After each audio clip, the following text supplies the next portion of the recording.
Estamos escuchando al presidente de la Nación. Decidimos profundizar la transformación que empezamos juntos y que nació en el corazón de los argentinos.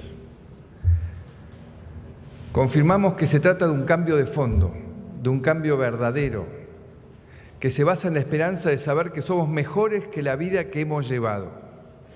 Un cambio impulsado por las voluntades y deseos de aquellos argentinos que decidieron jugarse por la verdad, por el crecimiento, por el trabajo, por una mejor vida para todos. Confirmamos que empezamos un nuevo tiempo, que ya no aceptamos más el no se puede, que tanto daño nos hizo durante décadas. Confirmamos que queremos desafiar el dogma melancólico y desesperanzado, que cree que lo mejor sucedió en el pasado. Estamos dando pasos nuevos, firmes, seguros, para seguir mejorando, para seguir avanzando, para seguir creciendo. Lo que vamos a hacer en el país, entre todos, es algo que hace muchas décadas no logramos en la Argentina. Si tuviera que definir una de las motivaciones más grandes que tengo como presidente, diría que es terminar con la pobreza. Para que los argentinos puedan tener la libertad de elegir sobre su propia vida, apasionarse y vivir de lo que los apasiona, de concretar sus proyectos y sus sueños. Pero es inadmisible que en un país con las condiciones estructurales como las que tenemos haya tantas personas en la pobreza. Somos un país grande, rico en recursos, pero la herramienta más valiosa, más allá de toda riqueza, es la fuerza emprendedora del pueblo argentino. Solo hay que desatar los nudos que nos tienen maniatados para poder liderar toda esa potencialidad latente en nosotros. Y no exagero cuando digo algo que voy a repetir una y otra vez hasta el cansancio. Somos la generación que está cambiando la Argentina para siempre. Sí, señores, somos todos parte de esa generación. Estamos sentando las bases para desarrollarnos. Y en ese camino, como elegimos vincularnos unos a otros, es casi tan importante como el resultado final. La única manera de dar vuelta a la página y sanar las heridas del pasado es diciéndonos la verdad, es construyendo confianza, que es la base de un vínculo duradero y genuino, es rechazando todo tipo de violencia, es buscando siempre el diálogo y fundamentalmente la paz. En este punto quiero detenerme unos instantes. Si no hay consensos básicos sobre el rumbo y los objetivos que compartimos para el desarrollo de nuestro país, no habrá sustentabilidad pública, ni inversiones, ni productividad, ni seguridad jurídica o competencia empresaria. No habrá equidad social ni una verdadera salida de la pobreza y la desigualdad. Esto implica una transformación muy grande. Implica mirarnos hacia el futuro, sí hacia el futuro, en vez de pelearnos mirando los fracasos del pasado. Y no hay por qué tenerle miedo a esta idea, porque no se trata de sacar o de ajustar, sino de poner, de ceder en algo, para que gane el conjunto, de transformarnos para poder crecer. Detrás del miedo al cambio hay a veces una mirada reaccionaria y conservadora, que defiende privilegios, y hay grupos que usan el miedo para conservarlos. Es mentira que estamos condenados a que se repita nuestra historia de fracasos. Es mentira que hay algo o alguien que quiera perjudicarnos. Lo que complica nuestro desarrollo son nuestras propias limitaciones, nuestra tendencia a empantanarnos en los problemas y rechazar las soluciones posibles. Hoy podemos decir con alivio y entusiasmo que los argentinos maduramos, que desafiamos esa actitud de quedarnos quietos y resignarnos, que entendimos que todos los problemas tienen solución y que esa solución depende de nosotros.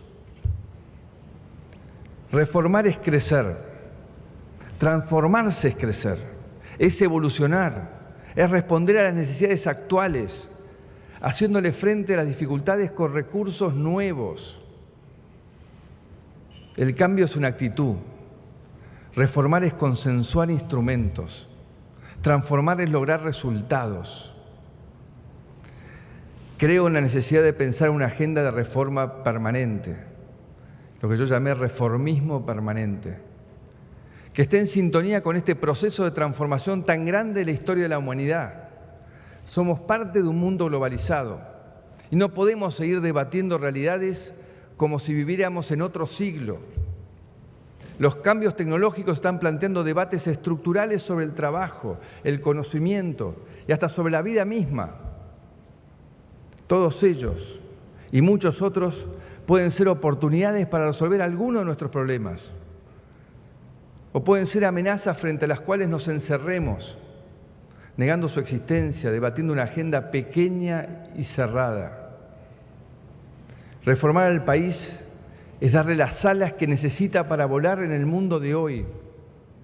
Es ayudarlo a superar sus trabas para volverlo dinámico y capaz.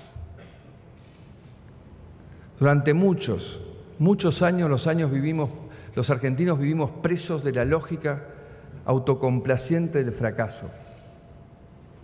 Vivimos lamentándonos por nuestros errores. Y ese sea tal vez el elemento central para entender por qué tenemos la pobreza que tenemos. Tiene que ver con nuestra cultura del poder. A los argentinos nos ha costado construir un rumbo compartido, porque nos hemos mirado el ombligo permanentemente.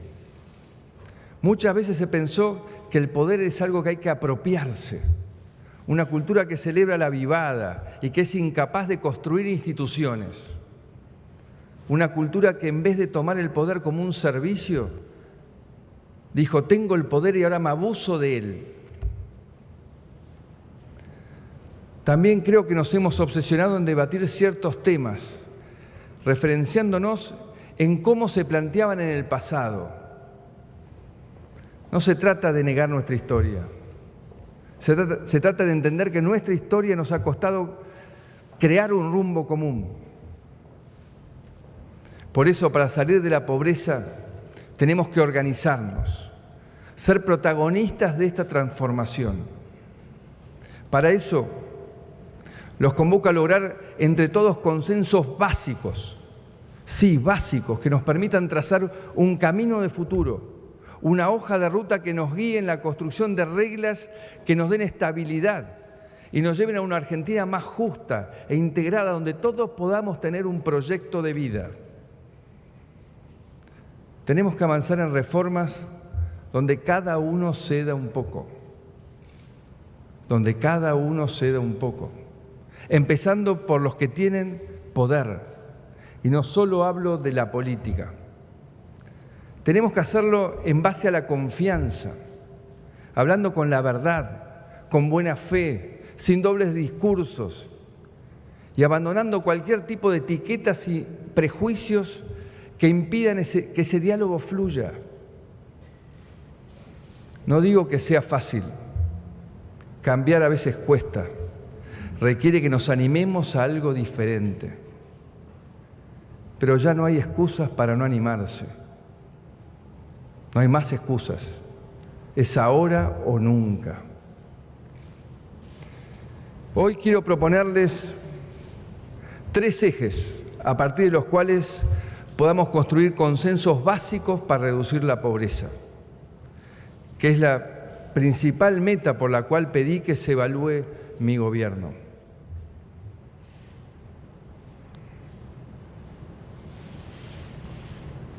Y esto lo digo sin desconocer la importancia de la educación, la salud, la protección social, la infraestructura, el medio ambiente, que también son objetivos fundamentales de nuestro gobierno. Pero hoy me quiero concentrar en estos 3 ejes. El primer eje es sobre la responsabilidad fiscal, la inflación y los impuestos. No podemos gastar más de lo que recaudamos. Y esto lo digo en todos los niveles del Estado. Tenemos que seguir bajando la inflación y comprometernos para que la inflación nunca más vuelva a ser un instrumento de la política. y debemos reducir la carga tributaria, diseñar un sistema de impuestos equitativo y sustentable, con una relación cooperativa entre nación y provincias. El segundo eje es favorecer el empleo. Creemos en el trabajo como eje del proyecto de vida de las personas. Necesitamos más y mejores trabajos para millones de argentinos. Entonces avancemos hacia un esquema de reglas de juego que fomenten el empleo privado formal. El tercer eje es el de la República y la calidad institucional. Queremos comprometer a todos los sectores a colaborar en el fortalecimiento de la República y a construir un Estado que no esté al servicio de la política o de sus funcionarios o de sus gremios, sino al servicio de los argentinos. Esto incluye reformas en la justicia, en el sistema electoral y en iniciar un camino de transparencia e integridad para prevenir y castigar a la corrupción. Déjeme explicar cada uno de estos ejes con más detalle, porque creo que es muy importante saber de qué estamos hablando. Sin embargo, no esperen una descripción de los instrumentos. Queremos reservarlos para que sean el aporte del Gobierno a las diferentes mesas del consenso. Sobre el primer eje, lo que llamamos responsabilidad fiscal significa que durante mucho tiempo los argentinos no hemos podido equilibrar el manejo de nuestras cuentas públicas. Esto no puede seguir así. No podemos seguir gastando más de lo que nos ingresa. Tenemos que comprometernos al equilibrio fiscal en todos los niveles de gobierno. Acordar un camino entre la nación y las provincias para acercarnos lo más posible al superávit de las cuentas públicas. Esto, insisto, no es negociable. No es nuestro dinero el que nos toca administrar. Es el dinero de todos los argentinos. Y debemos administrarlo con la mayor responsabilidad posible. Una parte central de la reforma será la definición de una nueva relación fiscal entre el Gobierno Nacional y las provincias. Agradezco la presencia hoy de nuestros gobernadores y todo lo que hemos logrado trabajando juntos estos 2 años, y los convoco a pensar en soluciones duraderas. En estos 2 años firmamos con los gobernadores consensos y hojas de ruta en educación, modernización del Estado, narcotráfico, energía, minería, cultura. Estos acuerdos nos muestran el camino para seguir avanzando en lo que nos toca hoy, que es acordar una distribución de recursos equitativa, en la que estén claras las responsabilidades de cada uno para usar lo mejor posible los recursos que tenemos. Estas reglas claras nos van a permitir además seguir trabajando juntos en las obras de infraestructura que tanto necesita nuestro país. Con los gobernadores también tenemos que avanzar en otro camino importante. Tenemos que desandar juntos la escalada de impuestos que nación, provincia y municipios hicieron en los últimos años. El esfuerzo para reducir el gasto público es mayúsculo, pero no deja de ser básico. Necesitamos menos impuestos, más obras, y todo esto lo debemos lograr con equilibrio fiscal. Se lo debemos a las próximas generaciones. ¿Qué madre o qué padre puede dejar a sus hijos deudas y problemas?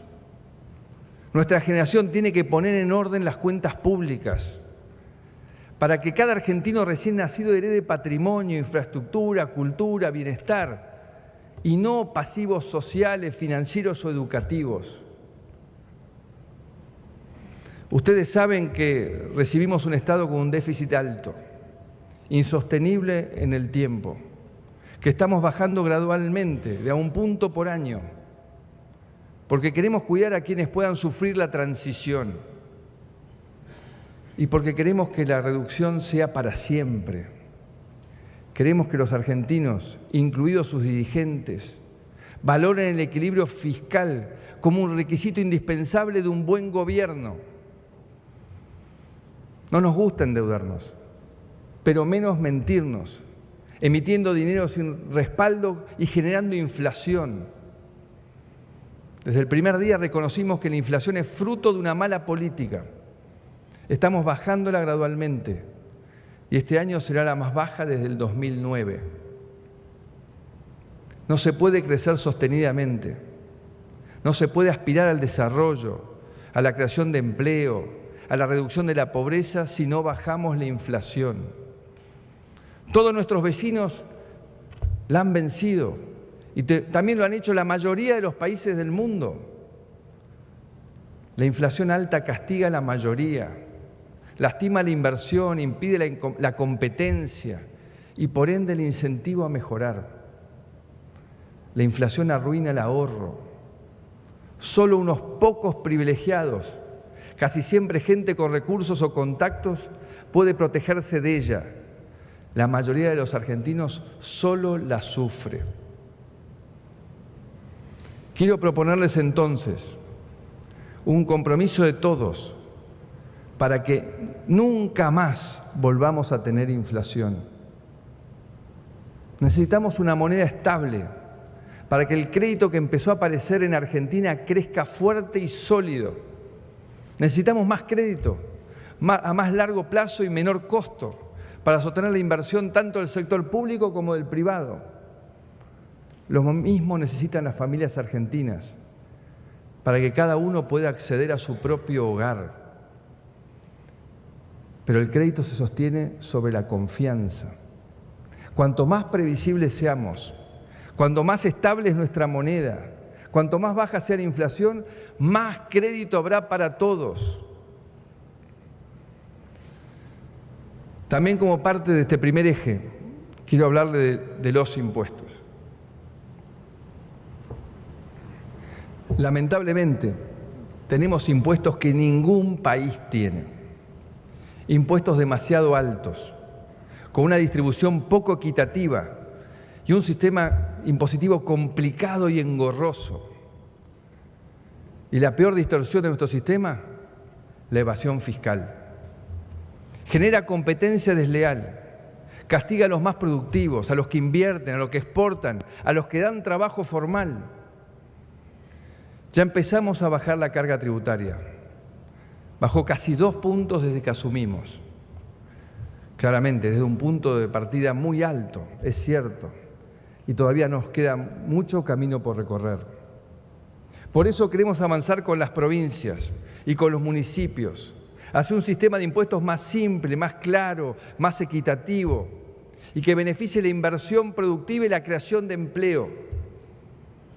Por eso, mañana, creo el miércoles, vamos a presentar una propuesta de reforma tributaria con la mira en la equidad y el largo plazo. Un último punto sobre la situación macroeconómica y su sustentabilidad de largo plazo. Tenemos que empezar una conversación adulta y honesta sobre nuestro sistema de jubilaciones y pensiones. Estamos orgullosos de la amplia cobertura de nuestros jubilados. El año pasado creamos la pensión universal al adulto mayor para que todos los mayores de 65 años tengan un ingreso asegurado. Y estamos orgullosos también de la reparación histórica, que ha permitido corregir el haber a más de 1 millón de jubilados. Pero sabemos que nuestro sistema previsional esconde serias inequidades y no es sustentable. A mi entender, no debería haber jubilaciones de privilegio ni regímenes especiales que, por ejemplo, habiliten sin justificación a que algunos se jubilen a los 40 o los 50 años, mientras otros tienen que trabajar hasta los 65. ¿Por qué? En la Ley de Reparación Histórica se previó la creación de un consejo para diseñar un nuevo sistema previsional dentro de un plazo de 3 años. El sistema seguirá siendo universal, público, solidario y de reparto, pero también necesitamos que sea integral, sustentable y justo, y que busque que todos los argentinos trabajemos al mismo tiempo. Eso es justo. Por eso en las próximas semanas vamos a convocar a la comisión prevista en dicha ley para que las fuerzas políticas, representantes de jubilados, trabajadores, empresarios, académicos, expertos previsionales, en un proceso participativo pueden elaborar una propuesta para que el Congreso trate oportunamente. Hasta que esa reforma entre en vigencia, vamos a presentar algunas propuestas para la transición. Pasemos al segundo eje, el de comprometernos a tomar medidas que favorezcan la creación de más y mejor empleo privado y el crecimiento de la producción. Si queremos salir de la pobreza, tenemos que crear más trabajo. Es el único camino, no hay otro. Para eso, en los próximos días vamos a presentar algunas iniciativas que venimos conversando con los representantes del trabajo, orientadas a la formalización del trabajo no declarado, a mejorar la capacitación, a crear nuevas formas de contratación para trabajadores que dan trabajo, a mejorar el equilibrio entre el trabajo y la vida familiar, entre otras. También vamos a seguir combatiendo los excesos en la litigiosidad laboral, que se ha convertido en el negocio de unos vivos. La mafia de los juicios laborales es uno de los principales enemigos de la creación de trabajo en nuestro país. Por eso, insisto a las provincias para que adhieran a la nueva ley de RT aprobada este año. Lamento que hasta ahora hayan adherido solo 2 distritos, Córdoba y la Ciudad de Buenos Aires, y que haya solo 2 proyectos que tienen media sanción, Buenos Aires y Mendoza. Sé que en otras provincias están en tratamiento y les pido que aceleren el trámite, porque hay pocas cosas más importantes que esto para ayudar a crear trabajo. Estoy convencido de que los argentinos tenemos las capacidades para competir exitosamente con los mejores del planeta, pero no podemos pedirles a nuestras empresas que lo hagan si no cuentan con las condiciones para hacerlo. Venimos trabajando para que las cargas impositivas, el costo del crédito, las condiciones de infraestructura logística, los costos de los insumos claves como la energía, el conjunto de las reglas de juego sean los adecuados para alcanzar los niveles de productividad que necesitamos para integrarnos al mundo de manera positiva. Mejorar el acceso al crédito es una prioridad. Queremos más pymes que puedan acceder al mercado de capitales y a la bolsa. Queremos más crédito hipotecario para la gente. Seguimos teniendo uno de los mercados financieros más chicos de América Latina. Necesitamos multiplicar el crédito y la inversión para acompañar el crecimiento. También vamos a profundizar nuestros esfuerzos para facilitar las cosas. Esto es simplificar normativas, eliminar trámites innecesarios.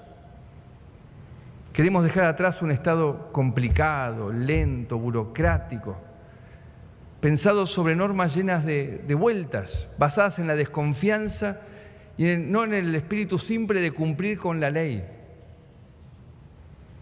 ¿Cómo puede ser que una empresa, una pyme, le pidan más de 1.500 declaraciones juradas por año? 6 por día hábil. Además, esas declaraciones generan 700 pagos por año, casi 3 por día. Es demasiado, es una locura. 158 trámites serán necesarios para una pollera para poder exportar. Los hemos reducido a 118. Todavía falta, tenemos que seguir. Falta muchísimo. Las empresas tienen que concentrarse en producir e innovar, porque eso genera trabajo, en lugar de gastar energía innecesaria en trámites. Toda la promoción de la iniciativa privada tiene que darse en un marco de reglas que aseguren que los beneficios lleguen a la gente. Que los beneficios lleguen a la gente. Por eso las empresas no solo tienen que pagar sus impuestos y tratar bien a sus empleados, también deben comprometerse a cuidar a los consumidores y al ambiente, animarse a modernizarse y competir, a pensar no solo en qué pueden arrancarles a los gobiernos de turno, sino también en ver cuál es su aporte a la sociedad. Debemos actuar para que nunca más los ganadores sean los que han obtenido privilegios a partir de sobornos o los que se cartelizan abusando de los consumidores. Seremos implacables cuando se vulneren las normas de competencia en perjuicio de la gente. Creemos en la defensa de la competencia y para eso necesitamos un marco institucional moderno y eficaz.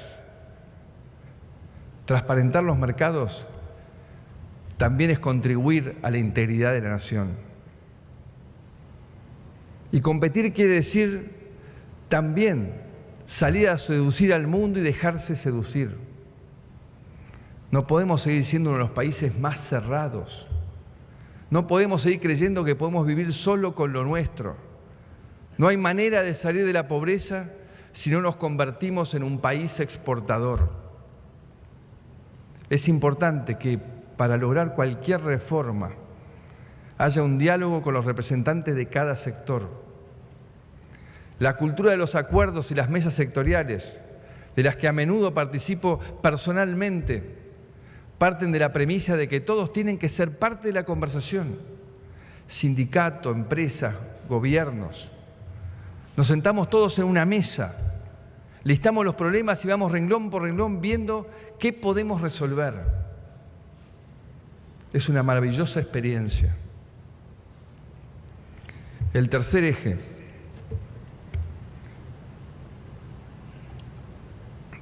Tercer eje al que los quiero convocar para potenciar las posibilidades de nuestro país, el fortalecimiento institucional.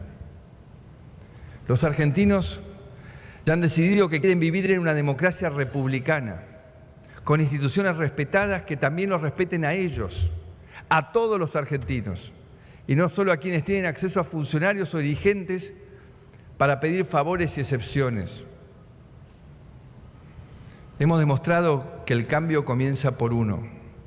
Hay que ser respetuosos del Poder Judicial, cumplir con sus sentencias y con el Parlamento, donde la presencia de ministros y funcionarios públicos es necesaria para informar y rendir cuentas ante los diputados y senadores de la Nación.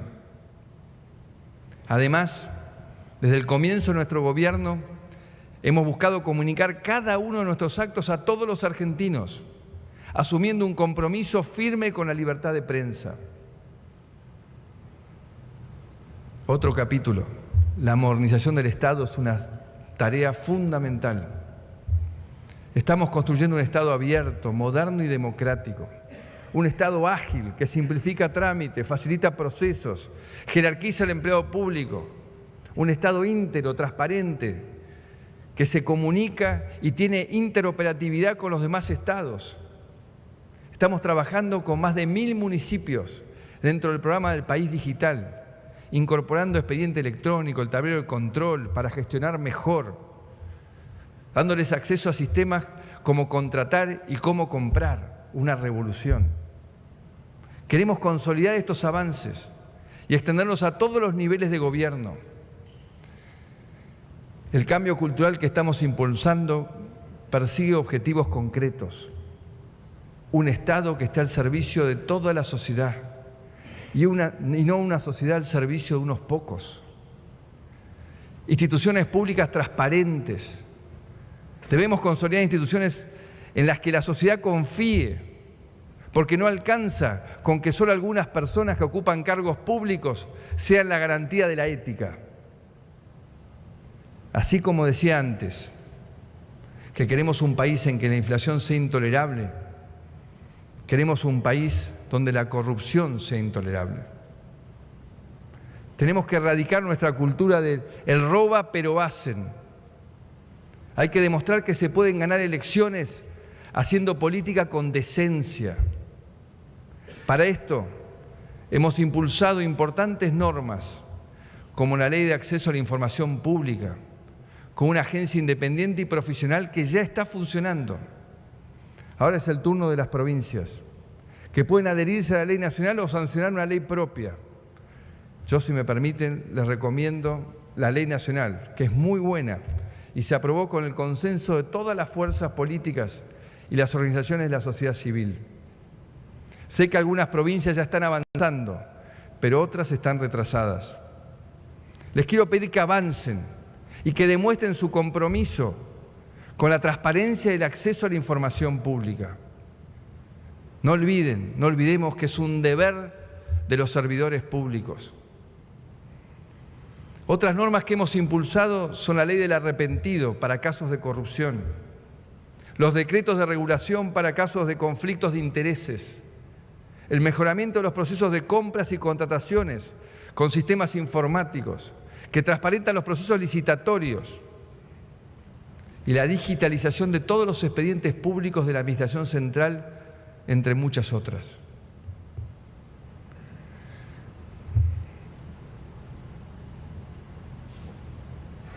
Existen en el Congreso proyectos orientados a la lucha contra la corrupción, que hoy cuentan con media sanción y en el caso de la Ley de Responsabilidad Penal de Personas Jurídicas, la extinción de dominio, la Ley de Reforma Política. Somos una república federal y por eso el compromiso con la transparencia es una decisión que debe ser adoptada por los 3 poderes del Estado, los gobiernos provinciales, los municipales de todo el país. Poner luz sobre los asuntos públicos y rendir cuentas es una obligación de todos. La justicia es otro de los poderes del Estado que ha iniciado un proceso de reconstrucción de confianza que parece haber perdido para muchos. Debemos seguir trabajando para asegurar que cada día la justicia siga mejorando en su respuesta a la demanda de una sociedad que ya no admite la impunidad, ni la arbitrariedad, ni demoras injustificables. Como dije recientemente, nada más solidario y equitativo que una justicia que trata a todos los ciudadanos por igual, sin mirar la situación relativa de poder. Nuestro sistema político, por momentos, pareció estar más enfocado en beneficiar a los políticos y no a quienes tienen que representar. Hay repartidos por el Estado rincones y recovecos donde funcionarios de todos los gobiernos, en todos los niveles, logran ubicar amigos, parientes, militantes de sus agrupaciones. Un ejemplo que descubrí hace muy poco es el de la Biblioteca Nacional del Congreso de la Nación. Biblioteca del Congreso de la Nación, que tiene más empleados que las bibliotecas más grandes del mundo, que pasó de menos de 500 a más de 1.700 empleados en los últimos años. ¿Qué ha pasado en este tiempo para que aumentara así? ¿Qué compromiso tienen con la gente quienes la administran? 1.700 es un número escandaloso para una biblioteca, una vergüenza. Sobre todo si comparamos, por ejemplo, con la Biblioteca del Congreso de Chile, que tiene menos de 250 empleados. Este tipo de estafas, sí, pues son estafas, se tienen que terminar. No hay más lugar para esto. Otro caso es el de las legislaturas provinciales, que ya era escandaloso hace 15 años. Y desde entonces siguieron aumentando de tamaño. Hay varias provincias donde la cantidad de empleados de la legislatura viene aumentando a más de 10% por año. Hay casos de legisladores que tienen más de 80 empleados. Sí, 80 empleados por legislador. Estoy seguro de que hay maneras mucho mejores de trabajar. Mucho mejor que armar kioscos para los amigos de la política. En el Ministerio Público Fiscal se contrataron 1.100 personas entre el 2012 y el 2016. La mayor parte de estas asignaciones fueron para cargos de alta jerarquía. No quieran saber los sueldos. En el Consejo de la Magistratura hay una desproporción similar.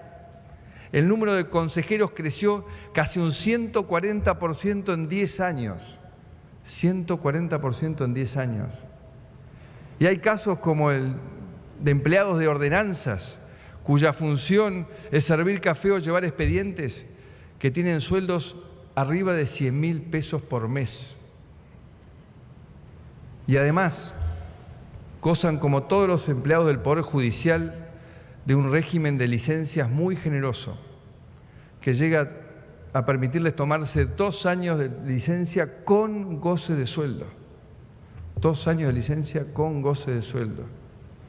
Y no puede ser que el horario de atención en los juzgados y en la justicia en general sea hasta las 13:30 horas.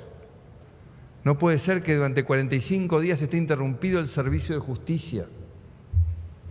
Qué bueno sería para todos, realmente, qué bueno que la justicia dé el ejemplo, que elimine alguna de estas licencias o se replantee estas interrupciones que no hacen más que demorar causas que tardan años. También es importante que modernicen sus procesos para dar un servicio ágil y transparente. En la justicia el expediente electrónico no existe. Los expedientes tienen 200 hojas mínimo, en papel, que se cosen y todavía están escritas en español antiguo. Este sistema es viejo, poco transparente y contribuye a que la justicia sea más lenta todavía. Estos son solo pequeños ejemplos que podríamos pasarnos días, porque son miles. Nos muestran lo básico, lo mínimo que tenemos que empezar a cambiar. Esto es básico y mínimo. Cada uno desde su lugar puede contribuir a reducir el gasto público. Veamos el caso de las universidades. En 10 años, la planta de personal docente y no docente, la oferta académica, el número de universidades aumentó en promedio más del 30%, pero la matrícula de estudiantes solo el 13%. Claramente esos incrementos no se correlacionan con la tasa de graduación, que es una de las más bajas del mundo. Por eso, se requiere el esfuerzo de las universidades para que asignen de forma más eficiente los recursos, para mejorar su desempeño y contribuir entre todos a reducir el gasto público. Otro caso es el de las obras sociales. En Argentina hay 280, de las cuales solo 40 representan el 70% de los trabajadores y sus familias. Esto quiere decir que hay 240 obras sociales que solo representan el 30% de los trabajadores. Y lo digo habiendo desde el primer momento apoyado las obras sociales, pero esta cantidad llama la atención. La sociedad argentina en su conjunto invierte mucho dinero en salud y a pesar de eso tenemos un sistema muy desigual. Queremos obras sociales fuertes y bien administradas. Por eso significa mejorar la calidad de vida y la atención a la salud tanto de los trabajadores como de sus familias. Para hacerlo, invitamos a dialogar a nuestra dirigencia sindical y así ver entre todos cómo podemos resolver de la mejor forma estas incongruencias. Algo similar sucede con los sindicatos. No puede ser que haya más de 3.000 en Argentina y solo 600 firmen paritarias anualmente. Necesitamos organizaciones sindicales fuertes, transparentes, que realmente tengan la vocación de representar a los trabajadores. Así que también los invitamos a ellos, a ustedes, a dialogar, a echar luz sobre esta situación y así entre todos podamos trabajar para generar más trabajo, los que nos va a ayudar a avanzar hacia una Argentina sin pobreza. Mejorar el Estado es poner la política al servicio de la gente y no de sus propios intereses. También creemos que el sistema institucional político, esto es, cómo se organizan los partidos, cómo se organizan las elecciones, quedó anclado en el pasado y tiene que dar un salto hacia adelante. En todos estos ejes, en todos, tenemos propuestas concretas que vamos a ir presentando en las próximas semanas.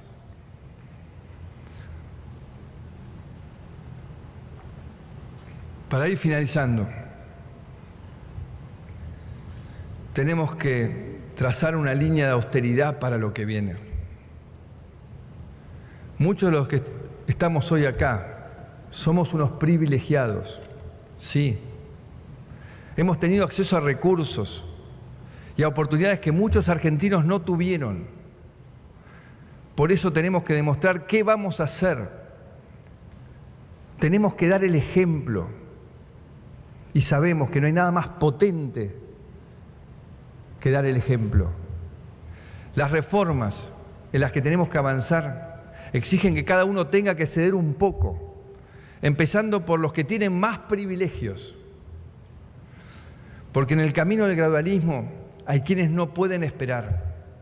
Hay cambios que tenemos que hacer lo más rápido posible para que los argentinos salgan de la pobreza y para que la clase media pueda crecer. Ya vimos que no sirvieron los atajos. Ya vimos dónde nos llevaron las avivadas. Queremos acabar con los privilegios que salvan a unos pocos, mientras tantos argentinos padecen la pobreza y la desigualdad. Estoy acá pidiéndoles que todos hagamos nuestro aporte. Es la forma de sacar a este país adelante cuanto antes. El único rival que tenemos son los problemas de los argentinos. Y nuestro único desafío es superar la resignación y el miedo.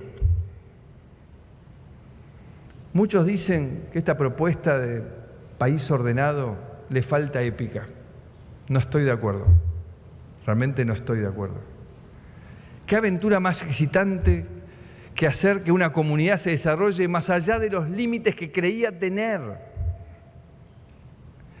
¿Qué aventura más épica que la de un nuevo desarrollo basado en consensos básicos, deseados por todos? Eso es aventura. La aventura de cambiar, de mejorar todo lo mejorable. Eso provoca entusiasmo y nos desafía a tomar las riendas con nuestras propias manos. Vivamos esa sana rebeldía de querer más y saber que es posible, que está en nosotros lograrlo. Sé que comparten mi visión, que es una esperanza compartida, pero no una esperanza quieta. Es una convicción que nos impulsa a dar nuevos pasos, cada vez más consistentes, para acercarnos a una Argentina posible y maravillosa, sin distinciones ni privilegios, con oportunidades para todos.